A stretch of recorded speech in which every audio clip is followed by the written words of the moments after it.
phone tonight. I stared at it longer than I should have. Not because I didn't want to answer, because I did. Because after all this time, I still didn't know what I'd say. The ringing stopped and started again, like you were giving me one more chance. Some distances aren't measured in miles. What if we don't know how to fix this? What if there aren't perfect words? What if all that's left between us is two people tired of being hurt? What if we don't know how to fix this? Would that really be the end? Or could we start with something smaller, like answering the phone? I remembered how easy it used to be, conversations that lasted forever, plans made without thinking, trust given without hesitation. Then came the misunderstanding, the pride, the silence, neither one of us willing to be the first person to move. Until now the screen kept glowing, waiting for a decision. What if we don't know how to fix this? What if there aren't perfect words? What if all that's left between us is two people tired of being hurt? What if we don't know how to fix this? Would that really be the end? Or could we start with something smaller, like answering the phone?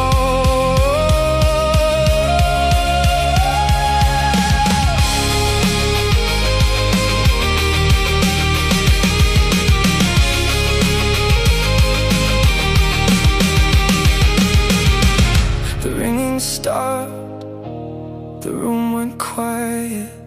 Then a message appeared, call me when you're ready.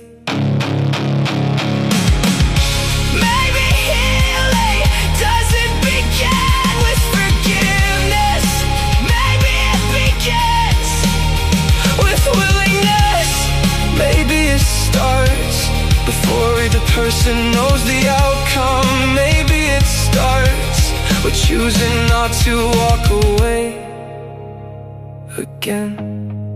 The phone is still in my hand,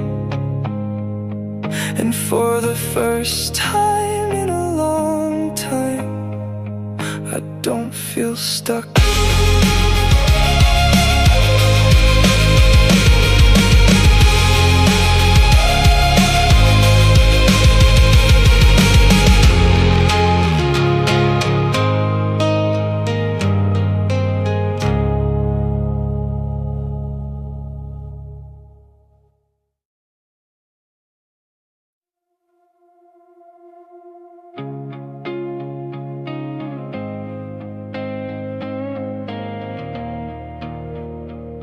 She asked me a simple question, the kind people ask every day. Nothing heavy, nothing complicated, just are you happy? And somehow I answered too quickly, the way people do when they've rehearsed a response more than they've considered the truth. The conversation moved on, I didn't, because I couldn't stop thinking about it. Not the to question the pause before it, the space where the real answer lived. I couldn't stop thinking about it. How long had I been carrying things without ever stopping long enough to feel their weight?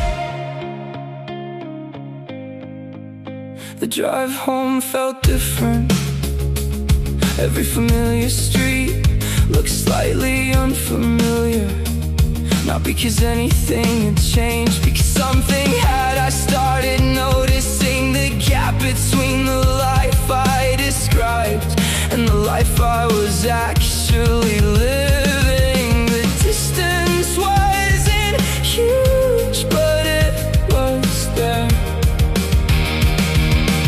Some truths arrive quietly, then refuse to leave. Because I couldn't stop thinking about it. Not the question, the pause before it, the space where the real answer lived. I couldn't stop thinking about it. How long had I been carrying things without ever stopping long enough to feel their weight? Maybe the hardest questions aren't difficult because they're complicated. Maybe they're difficult because they're honest. I still don't have a perfect answer. Maybe I never will, but tonight feels different than yesterday did.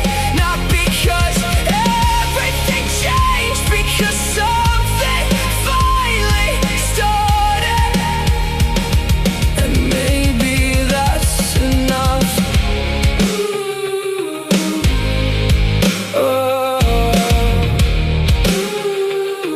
The question followed me home.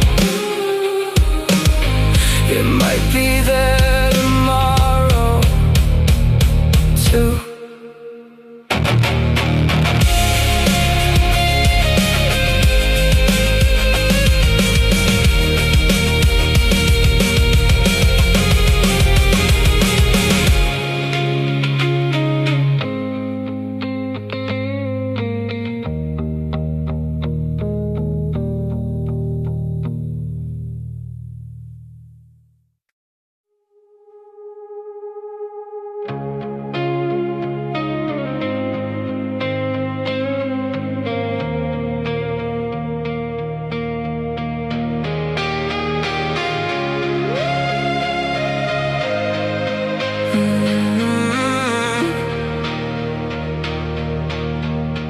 The conversation ended like most conversations do. No dramatic goodbye, no sense that it mattered, just a few last words, a promise to catch up soon. Then life pulled both directions and somehow soon turned into something else. It's strange how the biggest changes rarely look important when they're happening. If I had known that was the last time, I would've listened a little longer, stayed a little later, paid more attention to the ordinary details.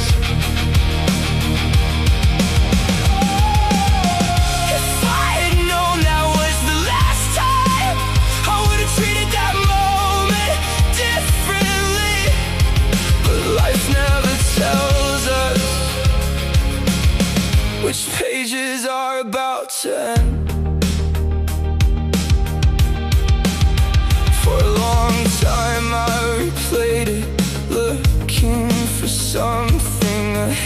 sign a better ending. As if the right words could somehow change what came after. But there was nothing wrong with that day.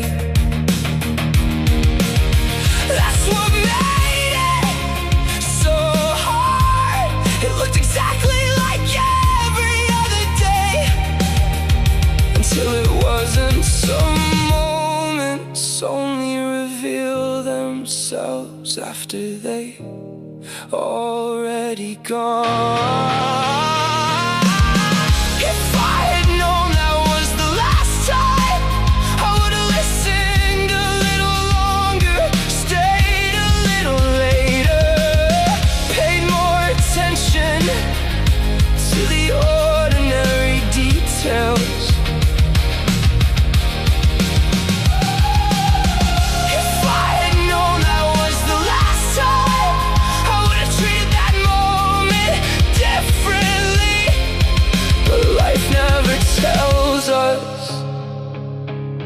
Which pages are about to end.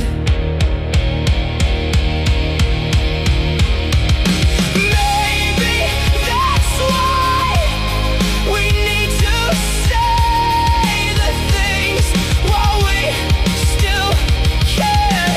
If I had known that was the last time, I probably would have tried to hold on tighter. But maybe that's not the lesson. Maybe the lesson is simpler. Love people while they're here. Answer the call, send the message, stay a little longer, because none of us know when ordinary becomes final. The memory hasn't changed, but I have funny how some goodbyes keep teaching us long after they're over.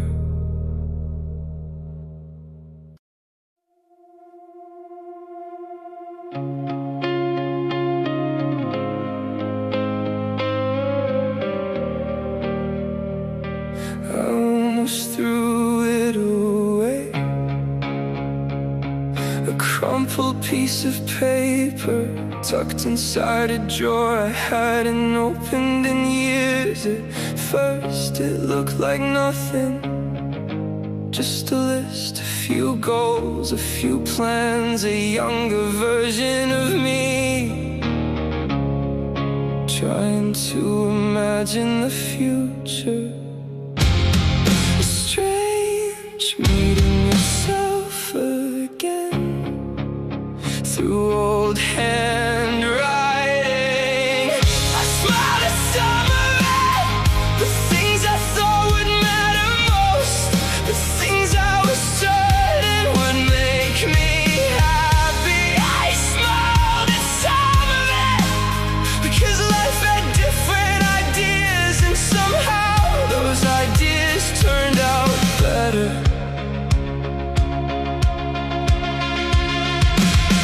There were dreams I never reached, places I never went, versions of myself that never came to be. For a second I thought I should feel disappointed. Instead I felt grateful, because the person writing that list couldn't see what was coming, but he kept moving anyway. Sometimes the future arrives differently than we imagined. I smiled at some of it, the things I thought would matter most, the things I was certain would make me happy. I smiled at some of it, because life had different ideas, and somehow those ideas turned out better.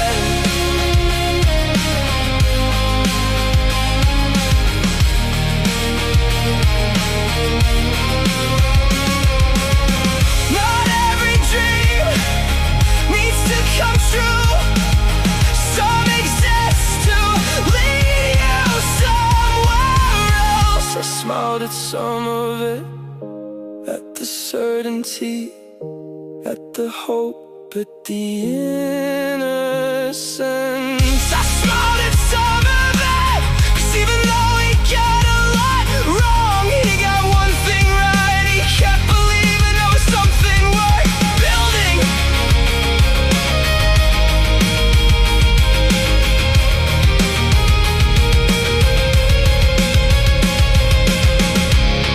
The paper went back into the drawer, not because I needed it, because I wanted to keep it. Funny how growing up sometimes means becoming grateful for the person you used to be.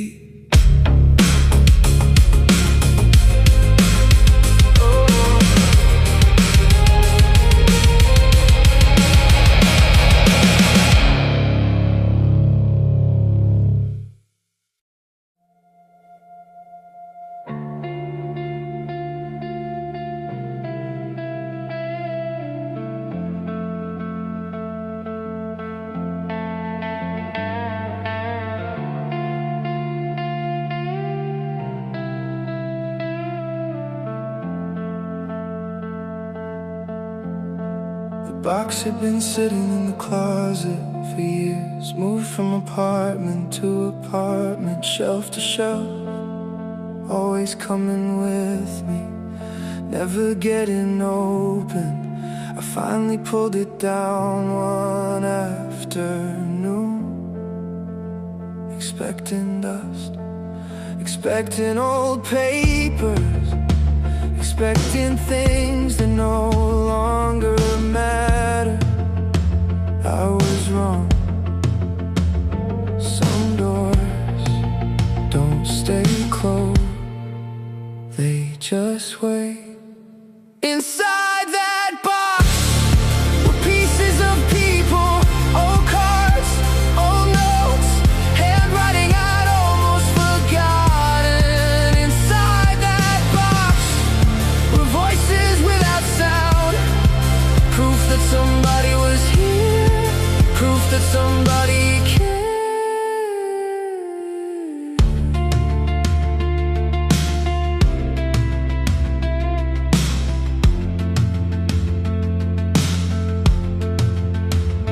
A birthday card, a folded letter, a receipt from a place that no longer exists. None of it was valuable, at least not the way people usually mean. But holding those things felt like holding small pieces of time, tiny reminders that life had actually happened. Funny how the things we save end up saving us. Inside that box were pieces of people, old cards, old notes, handwriting I'd almost forgotten. Inside that box were voices without sound, proof that somebody was here, proof that somebody cared. I couldn't remember why I kept the box until I opened it.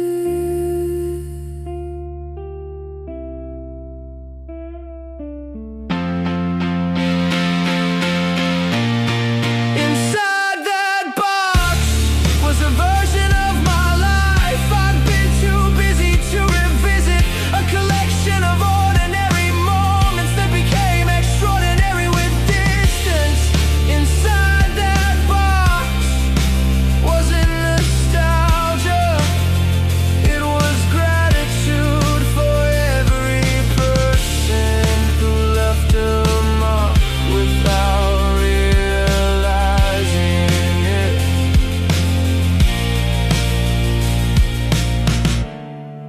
The box went back onto the shelf, a little lighter somehow. funny how some things take up space for years before you understand.